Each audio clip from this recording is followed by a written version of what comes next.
الحمد لله نحمده ونستعينه ونستغفره ونؤمن به ونتوكل عليه ونعوذ بالله من شرور أنفسنا ومن سيئات أعمالنا من يهد الله فلا مضل له ومن يضلله فلا هادي له وأشهد أن لا إله إلا الله وحده لا شريك له وأشهد أن سيدنا ومولانا محمدا عبده ورسوله الذي أرسله بالحق بشيرا ونذيرا وداعيا إلى الله بإذنه سراجا وقمرا منيرا. أما بعد، قال الله تعالى في كلامه المجيد: أعوذ بالله من الشيطان الرجيم، بسم الله الرحمن الرحيم. يا أيها الذين آمنوا قوا أنفسكم وأهليكم نارا. میرے دینی بھائیوں بزرگوں، اللہ رب العزت نے انسان ابدیت کے لیے پیدا کیا، اور انسان کا کمال عبد ہونے میں، اور عبدیت کی جو شکلیں دنیا میں مختلف مذاہب میں رائج ہیں، اپنے اپنے اعتبار سے دنیا کے تمام لوگ اپنی عبدیت کا اظہار کرتے رہتے ہیں،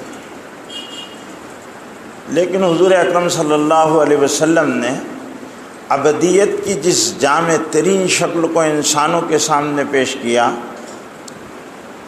اور عبدیت کا ایک نرالا، اچھوتا، انوکھا اور انتہائی دلوں کے لیے پرکشش انداز انسانوں کے لیے تجویز کیا گیا،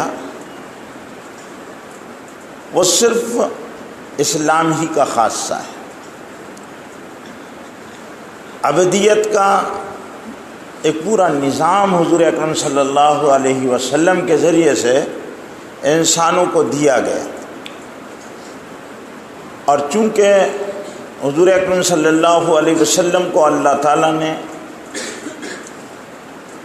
انسانوں کے لیے نمونہ بنایا، تو اس عبدیت کو خود حضور اکرم صلی اللہ علیہ وسلم نے عملی طور پر کر انسانوں کے سامنے پیش کیا. گزشتہ جمعے میں بتا چکا تھا کہ حضور اکرم صلی اللہ علیہ وسلم عبدیت میں کے لیے جس عبادت کو سب سے زیادہ حضور اکرم صلی اللہ علیہ وسلم نے اختیار کیا اظہار عبدیت کے لیے، وہ نماز ہے.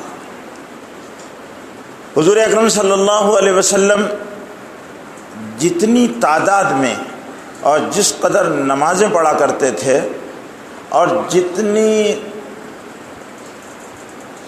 تضرع، عاجزی، انکساری اور انتہائی والہانہ کیفیت کے ساتھ وہ طویل ترین رکوع اور طویل ترین قیام اور وہ طویل قراتیں حضور اکرم صلی اللہ علیہ وسلم کی نمازوں میں، یہ عبدیت کی شان تھی. اور صرف یہ نہیں کہ اللہ نے جو نمازیں فرض کی ہیں، ان نمازوں کی ادائیگی میں حضور اکرم صلی اللہ علیہ وسلم غایت درجے کا اہتمام فرماتے تھے، نہیں، بلکہ آپ صلی اللہ علیہ وسلم اضافی نمازیں پڑھا کرتے تھے، جن کو نفل کہا جاتا ہے. وہ فرائض سے پہلے بھی ہوتی، فرائض کے بعد بھی ہوتی. پھر اس کے علاوہ ان کے مختلف نام بھی ہیں، جن کے پڑھنے پر اللہ کے رسول صلی اللہ علیہ وسلم نے امت کو ترغیب دی ہے کہ یہ پڑھو گے تو تم کو کیا ملے گا. چاشت پڑھو گے تو کیا ملے گا، اشراق پڑھو گے تو کیا ملے گا، اوابین پڑھو گے تو کیا ملے گا، اور تہجد پڑھو گے تو کیا ملے گا. یہ 4 نمازیں ہیں جن 4 نمازوں کی حضور اکرم صلی اللہ علیہ وسلم کے ساتھ خصوصیت کے ساتھ جس کا اہتمام ملتا ہے حضور صلی اللہ علیہ وسلم. اور حضور اکرم صلی اللہ علیہ وسلم ان 4 نمازوں کو پڑھا کرتے تھے اور امت کو ترغیب بھی دی کہ اگر اشراق پڑھو گے تو حج اور عمرے کا ثواب ملے گا۔ حج کی دقتیں اور عمرے کی دقتیں اور سفر کی صعوبتیں اور پیسوں کا خرچ ہونا، یہ سارا میں جو آدمی کو اجر ملنے والا ہے وہ اجر 2 رکعت نماز پر اللہ تعالیٰ دیں گے، اشراق کی نماز پڑھنے پر۔ اور اس کا مطلب یہ نہیں ہے کہ حج پھر ساقط ہو جائے گا، نہیں، حج ایک الگ ہے، وہ ایک الگ کیفیت کا نام ہے اور وہ ایک مستقل فرض ہے۔ اس فرض کی ادائیگی پر جو اجر اللہ رب العزت اپنے بندے کی بندگی پر خوش ہو کر عطا فرمائیں گے، وہ 2 رکعت اشراق پر روزانہ ملے گا، اور پیسہ نہیں لگتا 2 رکعت نماز پڑھنے میں، تو اللہ تعالیٰ دیں گے۔ چاشت کی نماز پڑھنے پر جو اشراق کے بعد جس کا وقت شروع ہوتا ہے، اشراق کا وقت بتا چکا تھا کہ سورج طلوع ہونے کے 20 منٹ کے بعد اشراق کا وقت شروع ہوتا ہے، اور اشراق کے وقت کے ساتھ ہی تھوڑا سورج اوپر آ جائے تو چاشت کا وقت زوال تک رہتا ہے، اور تقریباً 3 گھنٹے تک یہ وقت رہتا ہے۔ اب اس میں کوئی 2 رکعت یا 12 رکعت پڑھ لیتا ہے تو اللہ کے رسول صلی اللہ علیہ وسلم خوشخبری سنا رہے ہیں کہ اللہ اس کے گناہ بخش دیتے ہیں، اور یہاں گناہ صغیرہ مراد ہے، اور کوئی آدمی ایسا نہیں اس سے گناہ صغیرہ نہ ہوتے ہیں، ہر وقت تو گناہ صغیرہ ہوتے ہیں۔ گناہ کبیرہ تو بغیر معافی کے اللہ معاف نہیں کرتے، اس کے لیے ایک نماز ہے جس کو صلاۃ التوبہ کہتے ہیں، وہ بھی حضور اکرم صلی اللہ علیہ وسلم نے امت کو بتائی۔ میں گزشتہ جمعے یہ بات بتا چکا تھا، ذہنوں میں ہوگی کہ گناہ کا ہونا یہ بھی ابدیت ہے۔ گناہ اگر نہیں ہوں گے تو بندہ نہیں رہے گا، گناہ ہونا چاہیے، بندے سے گناہ ہوں گے، اور اللہ کو گناہ گار بندے پسند بھی ہیں۔ حدیث قدسی ہے، یا بنو آدم کلکم خطاؤون وخیر الخطائین التوابون، اے آدم کے بیٹو تم سب خطا کار ہو، تم سے غلطیاں ہوتے رہتی ہیں، اور تم میں بہترین خطا کار وہ ہیں جو توبہ کر لیتے ہیں۔ توبہ کس کو کہتے ہیں؟ توبہ کہتے ہیں راستہ غلط ہو جانے کے بعد احساس ہو جائے کہ میں غلط راستے پر جا رہا ہوں، پھر اس کے بعد اس غلط راستے کا احساس ہو جائے یا کوئی احساس کرا دے، نشاندہی کر دے، تو آدمی آگے نہ جائے بلکہ وہاں سے پلٹ کر پھر صحیح راستے پر آ جائے، اس کو کہتے ہیں توبہ۔ اس کو کہتے ہیں راستے کے رخ کو صحیح کر لینے کا معنی ہے توبہ، پلٹ کر آ جانا۔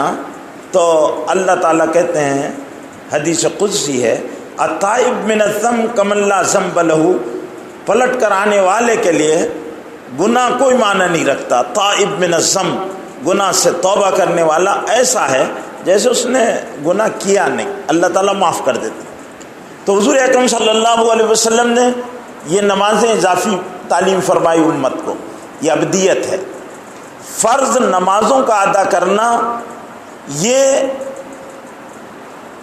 تو ہر ایک پر ضروری ہے، اس کے بغیر مفر نہیں ہے، لیکن اضافی نمازیں یہ ابدیت کی شان میں اضافہ کرنے والی ہیں۔ اس لیے حضور اکرم صلی اللہ علیہ وسلم نے اوابین بھی پڑھی ہے اور تہجد بھی پڑھی ہے، اور امت کو یہ نمازیں پڑھنے کی ترغیب بھی دی ہے۔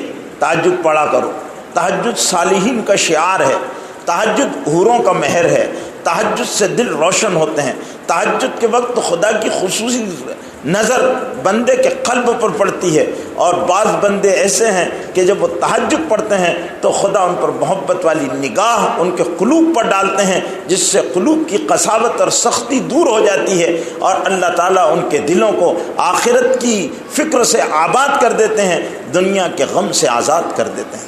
یہ تہجد کی فضیلتیں ہیں، اور تہجد پڑھنے والوں کو جو ملتا ہے وہ اور لوگوں کو نہیں ملتا۔ تہجد پڑھنے پر اللہ تعالیٰ کی طرف سے بہت عجیب چیز ملتی ہے۔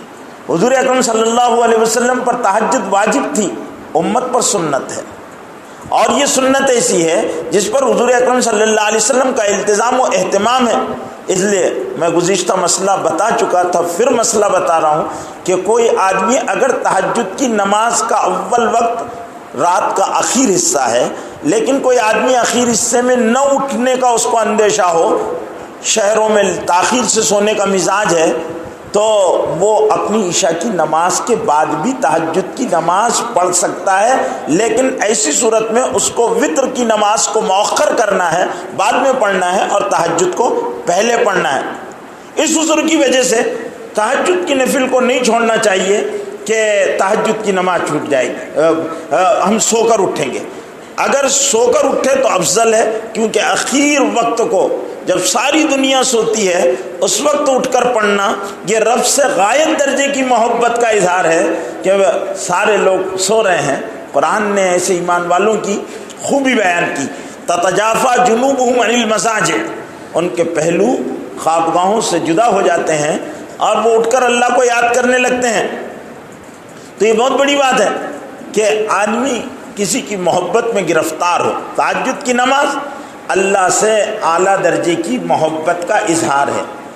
آدمی کو کسی سے محبت ہو جائے تو محبت میں بڑی بے قراریاں ہوتی ہے، بڑی بے چینی ہوتی ہے۔ عربی کا ایک شاعر کہتا ہے اپنی محبوبہ کو مخاطب کر کے، هل تعلمینی وراء الحب منزلۃ تدنی الیکی فإن الحب اقصانی، اس کی محبوبہ کا نام کیا تو جانتی ہے، هل تعلمینی وراء الحب منزلۃ، محبت کے آگے بھی کوئی مقام ہے، کیونکہ مجھے تیری محبت نے تجھ سے دور کر دیا ہے، محبت نے دور کر دیا۔ یہ عجیب ایک فلسفہ ہے، اور اس کے اندر جو نزاکت ہے، میں اس وقت وہ نزاکت نہیں بیان کروں گا، تو اس میں غایت درجے کی محبت کا اظہار ہے۔ اور ایک شاعر عربی کا اپنی محبوبہ کو مخاطب کر کے کہتا ہے کہ وما كنت ادری قبل عزت ملبکا ولا موجعات القلب حتى تولتی، عزا کی محبت میں گرفتار ہونے سے پہلے میں نہیں جانتا تھا کہ دل کی بے چینیاں اور بے قراریاں کیا ہوتی ہے۔ جب میرا اور اس کا تعلق ختم ہو گیا اور ہمارا رشتہ ٹوٹ گیا، تب مجھے معلوم ہوا کہ بے قراری کیا ہوتی ہے، بے چینی کیا ہوتی ہے، راتوں کا تڑپنا کیا ہوتا ہے۔ تو دنیا کی مادی اور گندی محبتیں جو جسموں کے ساتھ ہوتی ہے اور جسموں کے تعلق کے ساتھ ہی ختم ہو جاتی ہے، اس محبت میں یہ بے چینیاں اور بے قراریاں ہوتی ہے۔ تو وہ محبت، جس محبت پر اللہ کا پیار ملتا ہے اور جس محبت پر اللہ اپنی قربت خاص عطا فرماتے ہیں، تو وہ محبت میں کیسی بے قراری ہونا چاہیے۔ اللہ کے بندوں کو اللہ سے محبت ہونا چاہیے۔ اللہ قرآن میں کہتا ہے کہ والذین آمنوا اشد حبا للہ، جو لوگ ایمان لائے وہ اللہ سے بہت محبت کرتے ہیں۔ اور جس کو محبت ہوتی ہے، یہاں پر سب ماسٹر لوگ بیٹھے ہوئے نوجوان یہ جانتے ہیں کہ محبت میں کیا بے چینی ہوتی ہے۔ آدمی بے قرار رہتا ہے کہ ذرا سی ایک نظر دیدار یار ہو جائے، اور ذرا سی کوئی بھنک لگ جائے، اور ذرا سی کوئی آواز آ جائے، اور وہ اس کھڑکی سے اس کھڑکی کو دیکھتے رہتا ہے اور تاکوں کو تاکتے رہتا ہے اور بے قرار رہتا ہے۔ تو جب اس مادی اور گندی محبت جس کا حاصل کچھ نہیں ہے، اس میں بے قراریاں اور بے چینیاں ایسی ہے، تو وہ محبت، جس محبت کو حقیقت کا رنگ دیا گیا اور جو مطلوب و مقصود ہے، تو والذین آمنوا اشد حبا للہ، جو لوگ ایمان لائے وہ اللہ سے بہت زیادہ محبت کرنے والے۔ اللہ کی محبت کا مقتضا اور تقاضا کیا ہونا چاہیے کہ آدمی کی راتیں خوابگاہوں میں، ہمارا تو حال یہ ہے کہ ہم کو فجر بھی نصیب نہیں ہوتی۔ کس قدر گراں تم پر صبح کی بیداری ہے، ہم سے کب پیار ہے تم کو، ہاں نیند تمہیں پیاری ہے۔ اللہ سے پیار والوں کو نیند آتی ہے۔ حضور اکرم صلی اللہ علیہ وسلم کی راتیں بے قراری میں گزرا کرتی تھی، بے قراری میں گزرا کرتی تھی، بے قلی تھی، بے چینی تھی۔ صحابہ کرام نے اپنے نبی کو اس تڑپتی ہوئی حالت میں دیکھا تھا، یتململ کتململ السلیم، سانپ کا ڈسا ہوا جس طرح بے چین و بے قرار رہتا ہے۔ رسول پاک صلی اللہ علیہ وسلم کی راتیں اس بے قراری کی کیفیت کے ساتھ گزرا کرتی تھی۔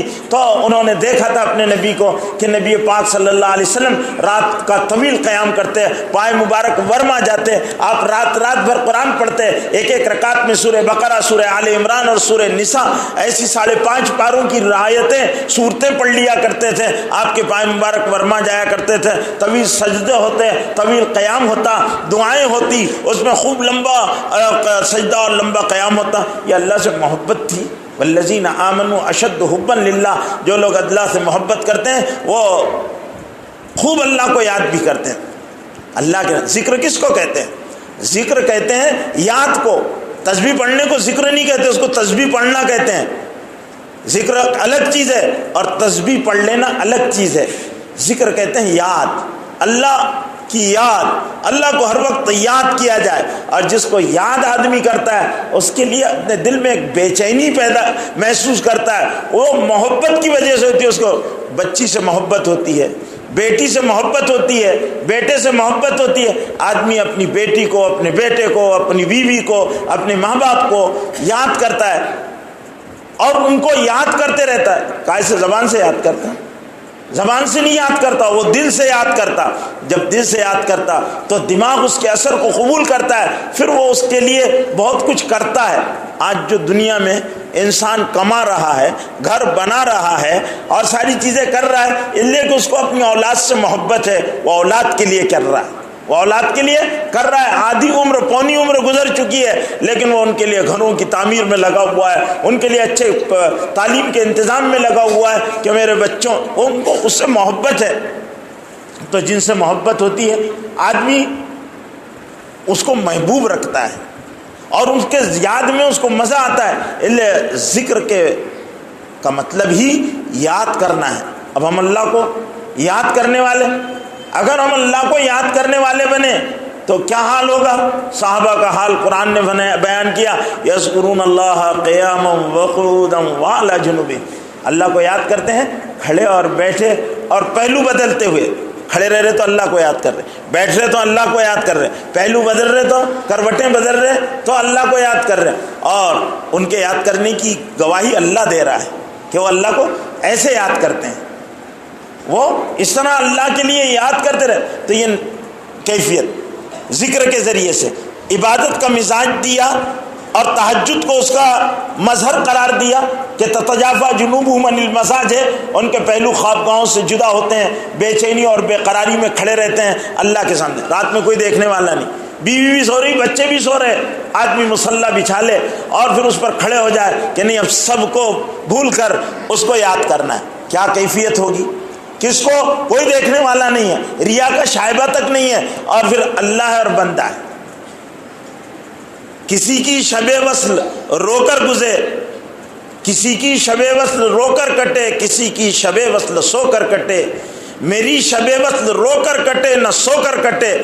آدمی بے چینی کے ساتھ رات گزار رہا ہو، یہ ہے وہ اللہ سے محبت۔ عبادت مزاج ہے بندے کا، اور عبادت میں جب تک محبت نہیں ہوگی جس کی عبادت کر رہے تو پھر ویسی نمازیں ہوں گی جیسے ہم نماز پڑھتے ہیں، کہ ہم نماز جو پڑھتے ہیں سبحان اللہ سبحان اللہ سبحان اللہ سبحان ربی العظیم سبحان ربی العظیم سبحان ربی العظیم، یہ ہمارا پڑھنا ہے۔ معلوم ہے سبحان ربی العظیم آپ کیا بول رہے ہیں؟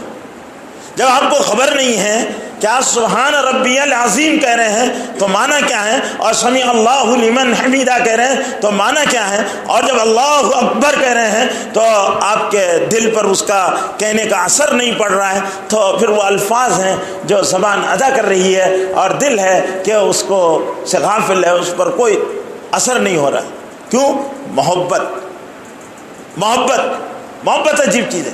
تو اللہ کے رسول صلی اللہ علیہ وسلم نے عبادت کا جو نظام دیا ہے اس میں محبت کی چاشنی کو بھر دیا کہ اللہ کی عبادت کرو محبت کے ساتھ، اللہ کا نام لو محبت کے ساتھ، قیام کرو محبت کے ساتھ، رکوع کرو محبت کے ساتھ، اللہ کو یاد، اور اللہ اس طرح اللہ کو یاد کرنے والے بن جاؤ گے۔ نمازیں بتا دی اور خوب نمازیں پڑھی اور امت کو پڑھوائی۔ حضور اکرم صلی اللہ علیہ وسلم کو نبوت کے عظیم الشان 2 نبوتوں کے کام دیے گئے تھے۔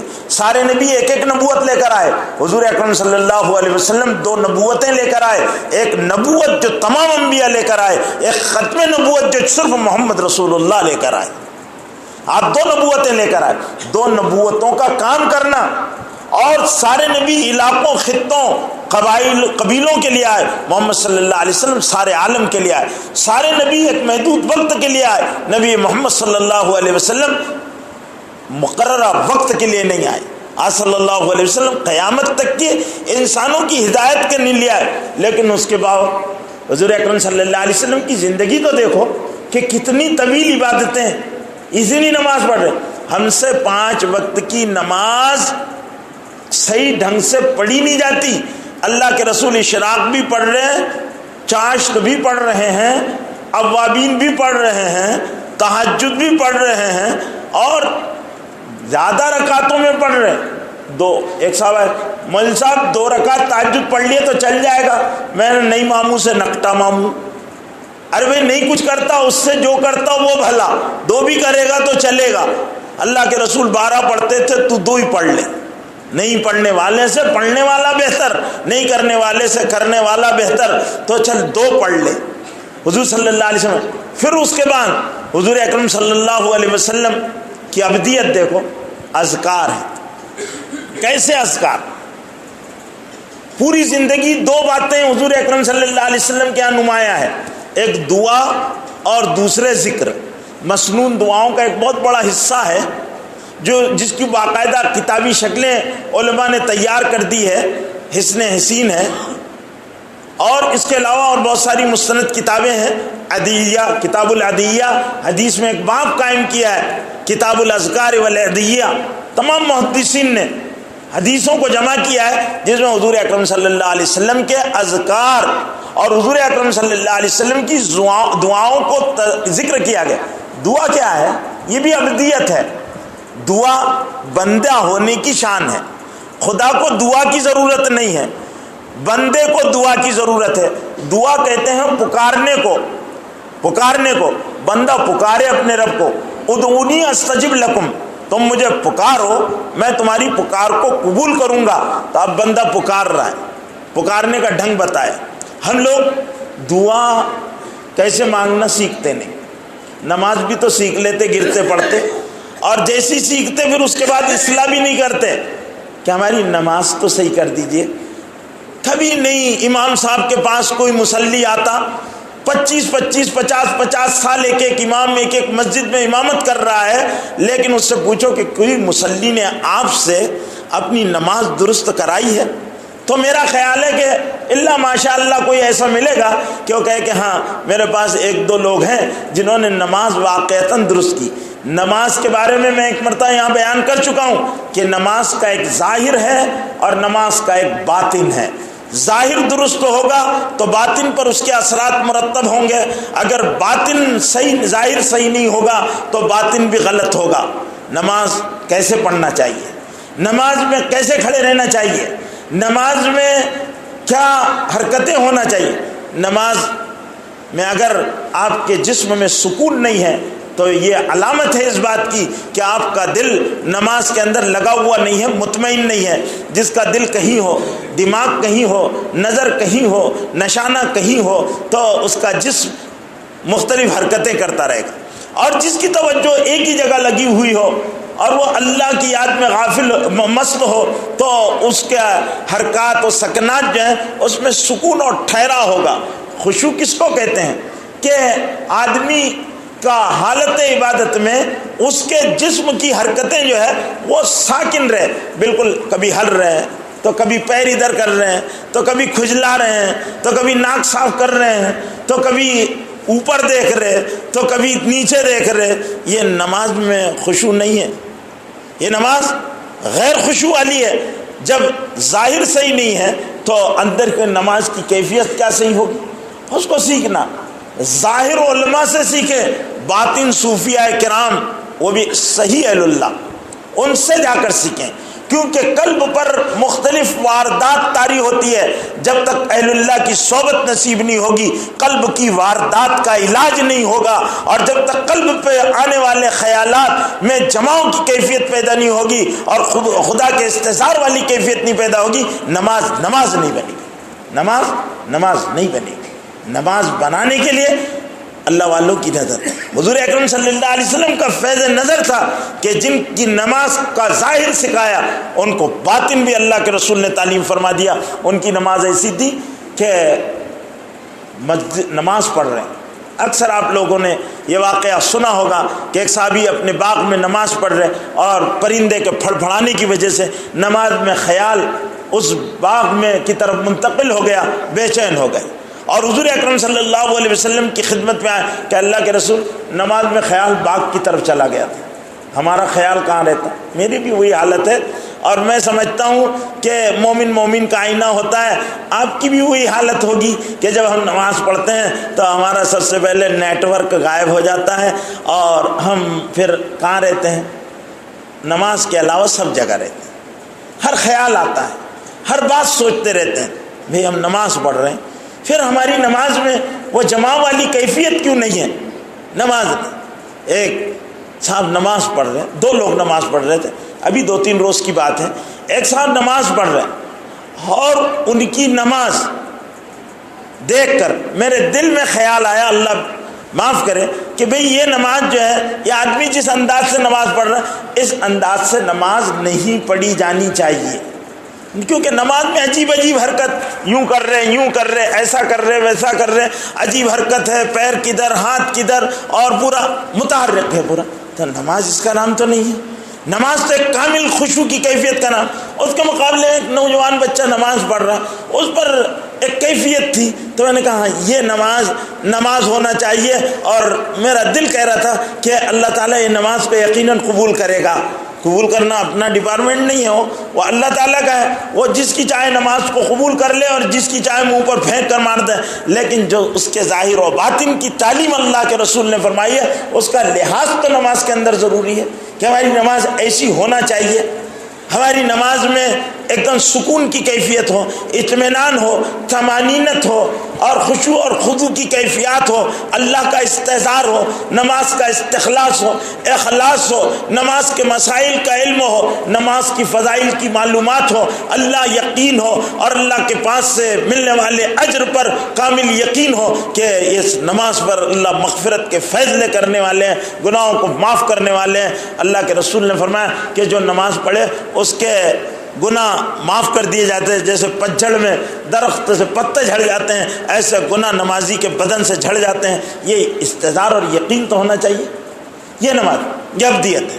پھر وہ دعا کی کیفیت جس دعا کو حضور اکرم صلی اللہ علیہ وسلم نے ابدیت کا مغز قرار دیا، الدعاء مخ العبادہ، دعا عبادت کا مغز ہے، عبادت کی جان ہے۔ تو وہ دعا ہم نے دعا سیکھی نہیں آج تک، دعا سیکھنے کے لیے کوئی نہیں آتا، ذکر سیکھنے کے لیے کوئی نہیں آتا۔ دعا سیکھنے کی چیز ہے، ذکر سیکھنے کی چیز ہے۔ آپ کہیں گے اللہ اللہ کرنے میں کیا سیکھنا ہے؟ میرے بھائی سیکھنا ہے، اللہ کہنا بھی آ جائے، یہ بہت بڑی بات ہے۔ اللہ کہنا آ جائے ہم کو، اللہ سیکھنا ہے۔ لا الہ الا اللہ پڑھنا آ جائے، یہ ہم کو سیکھنا ہے، ہم کو پڑھنا نہیں آتا، سیکھنے کی ضرورت ہے۔ اگر یہ سیکھنا نہ ہوتا تو ابوبکر صدیق حضور اکرم صلی اللہ علیہ وسلم سے نہ سیکھتے، صحابہ کرام نے سیکھا ہے حضور اکرم صلی اللہ علیہ وسلم سے، ذکر سیکھا اور نمازیں سیکھی، ہر چیز حضور اکرم صلی اللہ علیہ وسلم سے سیکھی ہے اور پھر امت کو سکھایا ہے۔ یہ سیکھنے کی چیز ہے، دعا سیکھنے کی چیز ہے۔ حضور اکرم صلی اللہ علیہ وسلم نے امت کو دعا سکھائی ہے، کیسے دعا مانگی جاتی ہے، دعا اس طرح مانگنا چاہیے۔ دعا کیا ہے؟ اللہ کے سامنے اپنی عبدیت، اپنی محتاجی کا اظہار ہے، اللہ کے سامنے محتاجی، آپ کی ضرورت اللہ کے سامنے آپ کو بیان کرنا ہے۔ آپ اگر اپنا احتیاج بھی بیان کرو، دعا پڑھتے ربنا آتنا فی الدنیا حسنہ وفی الآخرہ، اللہ کو تھوڑی ضرورت ہے بھائی، تم کو ضرورت ہے نا، اللہ کو نہیں ضرورت ہے۔ پڑھ لیا ربنا آتنا فی الدنیا حسنہ وفی الآخرۃ حسنہ اللہم انت السلام منک السلام فحینا ربنا، زبان بول رہی نا، دل تھوڑی بول رہا۔ تمہاری ضرورت کیا ہے؟ ضرورت مند اس طرح مانگتا، ایک ضرورت مند انسان، ایک ضرورت مند بچہ، ایک حاجت مند انسان اپنی حاجت کے لیے جس طرح جو حاجت پوری کرنے والا ہے جاتا ہے تو کس انداز سے جاتا ہے، کس طرح حاجت لے کر جاتا ہے، کیسا مضمون لے کر جاتا ہے، اور کس طرح اس کی خوشامد کرتا ہے، کس طرح اس کو مناتا ہے۔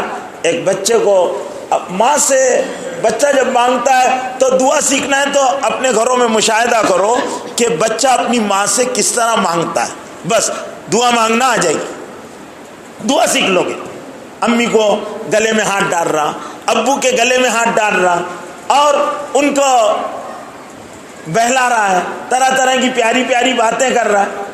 ابا اماں نہیں دے رہے، مار دوں گی تھپڑ، بھاگ جا۔ اماں کا اگر پنکھا 5 پر چل رہا تو اماں کیا کرے گی؟ بولے گی چل بھاگ جا۔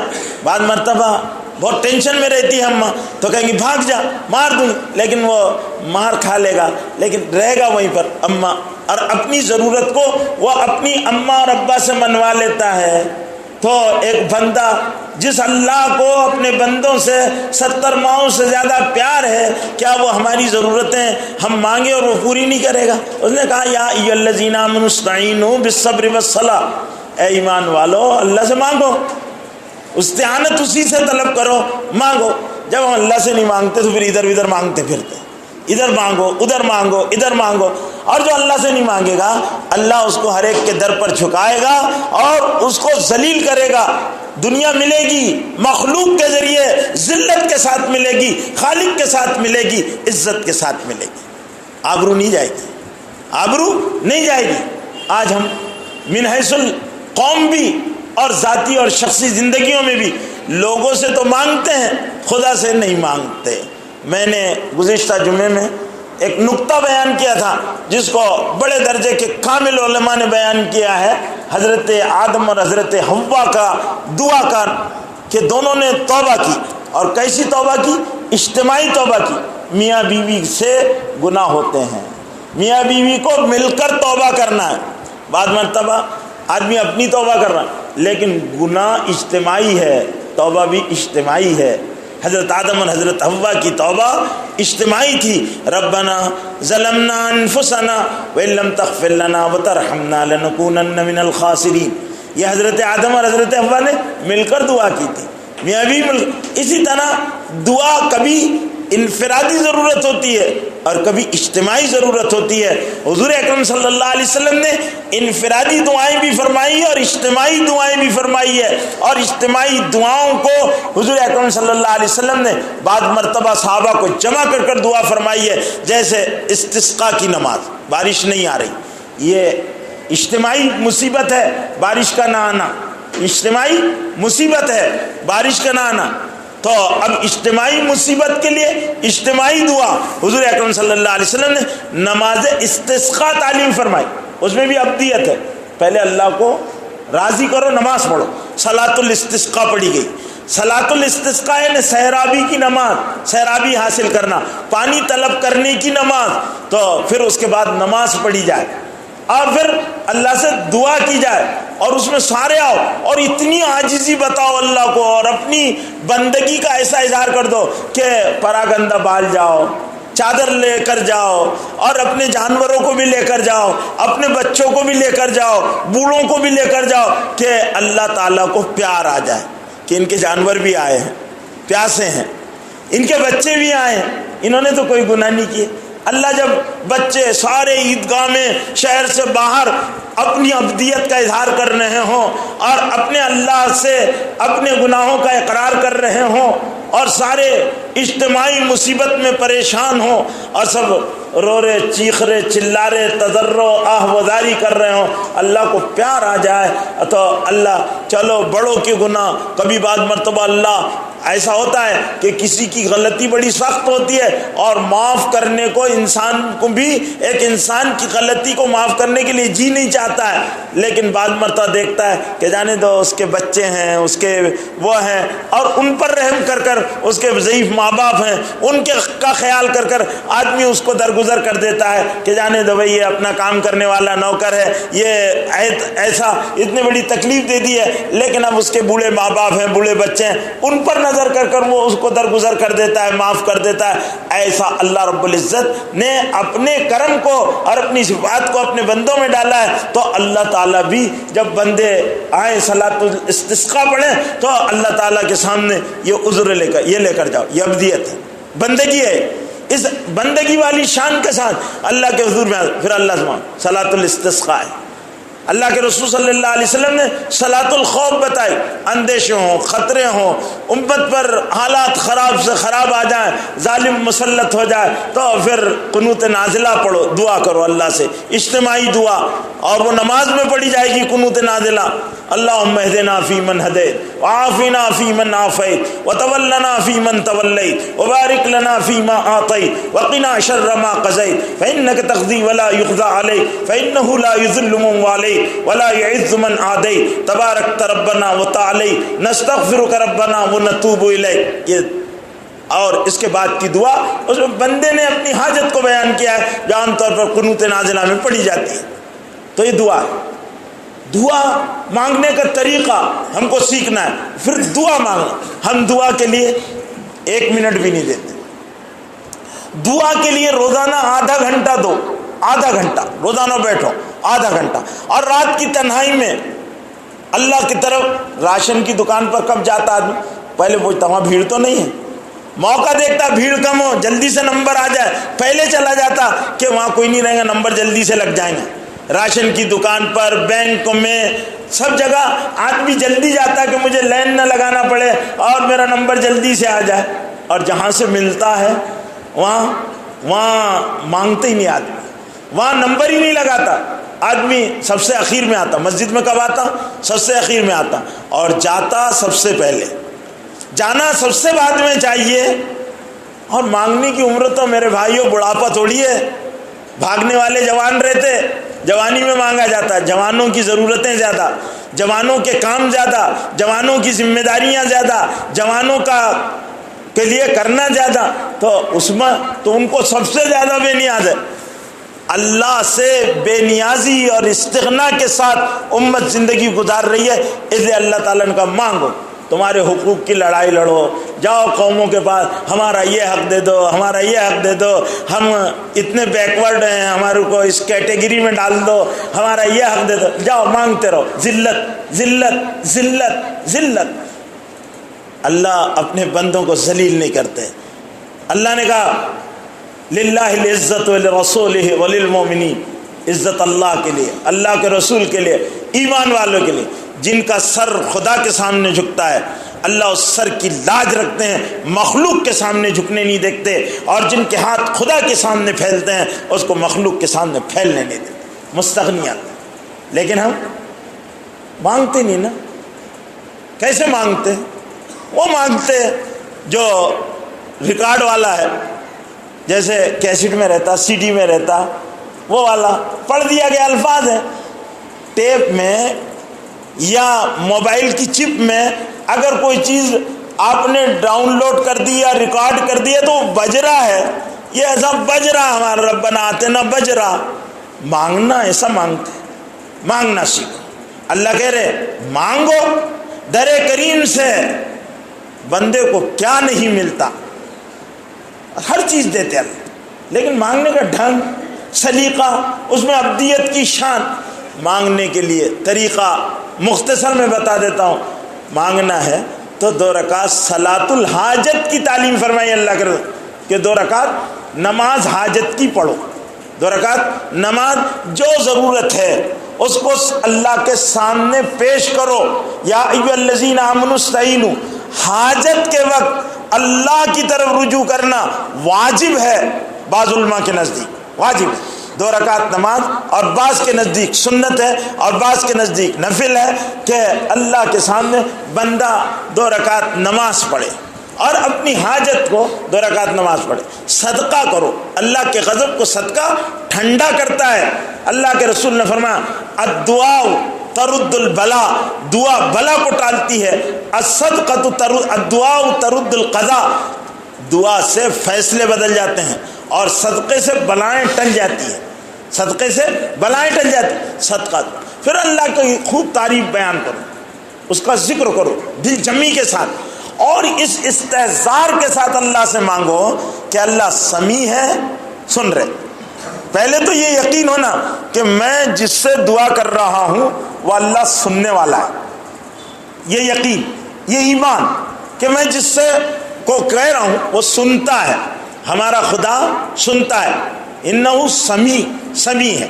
دوسرا ہے کہ وہ میرے حالات کو جانتا بھی ہے، میں جو بیان کر رہا ہوں اس کے لیے کوئی نئی بات نہیں بیان کر رہا ہوں، اپنی ضرورت لے کر اس کے سامنے گیا، علیم ہے، جانتا ہے، سمیع علیم، بصیر ہے، میرے اندر کی کیفیت پر بھی اس کی نظر ہے، مجیب ہے، قبول کرنے والا ہے۔ اب میں اس کے سامنے اپنی عرضی داخل کروں گا تو اس کو غور کرنے کی بھی ضرورت نہیں ہے، وہ قبول کر لے گا، مجیب اس کا ہے۔ اب حکیم ہے، میری مصلحت کا تقاضا ہوگا تو ضرورت کو پوری کر دے گا، اگر میری مصلحت کے موافق میری درخواست نہیں ہے تو قبول نہیں کرے گا۔ قادر ہے اور مختار کل ہے، اس پر زور نہیں ہے، زبردستی نہیں ہے، چاہے گا پوری کر دے گا۔ یہ ہے وہ دعا کے بارے میں ان چیزوں کا یقین و استحضار۔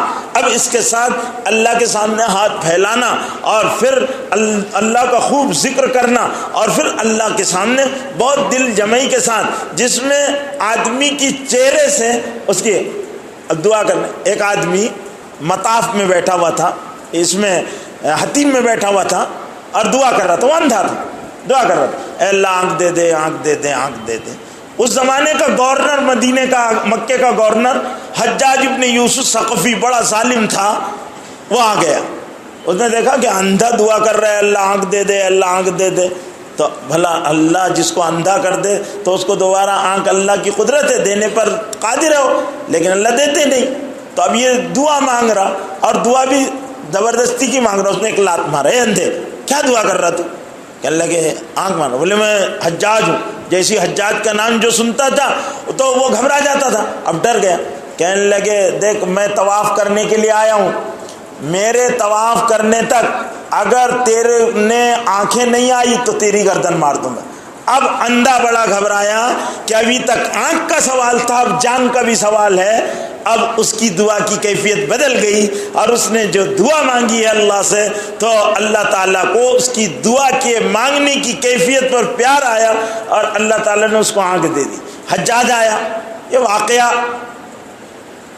کتابوں میں لکھا ہوا ہے کہ حجاج آیا، دیکھا تو اندھا دیکھنے لگا، تو اس نے کہا، کہنے لگے پہلے تو دعا مانگ نہیں رہا تھا، تیرے کو جب جان کے لالے پڑتے ہوئے نظر آئے تو پھر تو نے دعا مانگی اور جس سے مانگی اس نے تیری مراد کو پوری کر دیا۔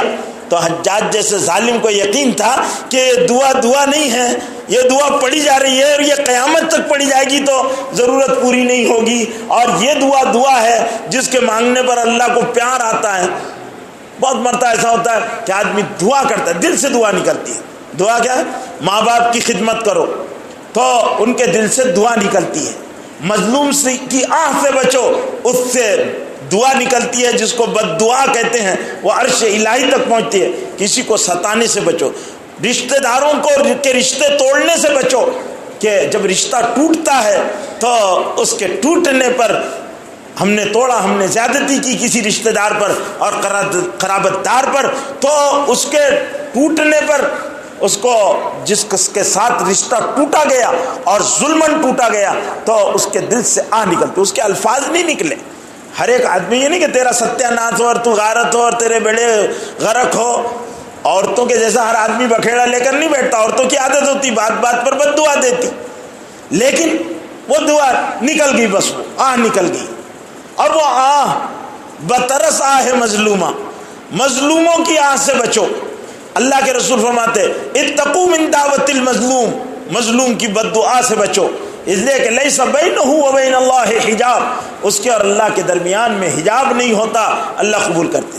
ہم سے کہیں زیادہ مظلوم ظلم سے بچو، یتیم بیواؤں کی آہ سے بچو، ضعیفوں کی آہ سے بچو، کیونکہ آپ نے راستے میں کوئی چیز ڈال دی، ایک اندھا جا رہا، آپ کی نالی بہ رہی ہے، ایک اور اس نالی میں وہ اندھا ٹھوکر کھا کر گر گیا، اس کے دل سے آہ نکلی، یہ آہ آپ کی کوٹھی پر خدا کا قہر برسا دے گی۔ ایک بات یاد رکھو، آپ یہ سمجھیں، پھر لوگ پریشان جاتے، مولانا صاحب تعویذ دو، ارے بابا تعویذ کام نہیں کرے گا، تعویذ کام نہیں کرے گا، بد دعا ہے، جب تک وہ بد دعا کا ازالہ نہیں ہوگا تیرے حالات نہیں بدلیں گے، تیرے حالات نہیں بدلیں گے۔ لوگ بات مرتبہ سارے تعویذ کرنے والوں سے کرا لیتے، سارے دواخانوں کی دوائیں کرا لیتے، لیکن ان کی پریشانیاں دور نہیں ہوتی، تو اس کی وجہ کیا رہتی؟ اس کی وجہ ہے کہ کہیں دعا کام کر گئی، کسی کی دعا کا اثر ہے، بد دعا لگ گئی، آہ لگ گئی، اور اس آہ نے اپنا کام دکھا دیا۔ اب جب تک وہ آہ ہٹے گی نہیں تو تمہارا کام بنے گا نہیں۔ دعا میں اتنی طاقت ہے، دعا بڑا کام کرتی ہے۔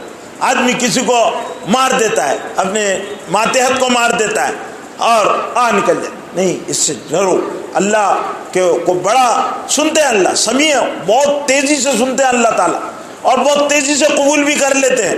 مصلحتوں کے اعتبار سے اللہ رب العزت کے پاس فیصلے ہوتے ہیں، فوراً فیصلہ اللہ تعالیٰ موافقت میں ہوتا ہے تو کر دیتے ہیں، اور کبھی روک لیتے ہیں۔ بعض مرتبہ اللہ تعالیٰ کو بندے کا بار بار مانگنا پسند آتا ہے، رونا پسند آتا ہے، بات پسند آتا ہے اللہ تعالیٰ کہ بندہ روتا رہے، مانگتا رہے، تو وہ خوشامد کروانا اللہ کو بعض مرتبہ پسند آتا ہے، اور اللہ تعالیٰ اس پر پیار کرتے، وہ چیز فوراً نہیں دیں گے، بلکہ دیکھتے میرا بندہ کتنا روتا ہے، کتنا آوازاری کرتا ہے، اور کتنا یہ ہوتا، مایوس تو نہیں ہو جاتا، نہیں دے رہا۔ ایک آدمی نے سن لیا، عقل کا ذرا بعض لوگ عقل موٹی عقل رہتی، تو تانبے کا مٹکا لے کر بیٹھ گیا کہ جمعے کے دن دعا قبول ہوتی، تو تانبے کا لے کر بیٹھا، اے اللہ اس کو سونے کا کر دے، سونے کا کر دے، سونے کا کر دے، اور صبح سے لے کر وہ شام تک دعا کر رہا، اے اللہ اے تانبے کے مٹکے کو سونے کا کر دے، سونے کا کر دے۔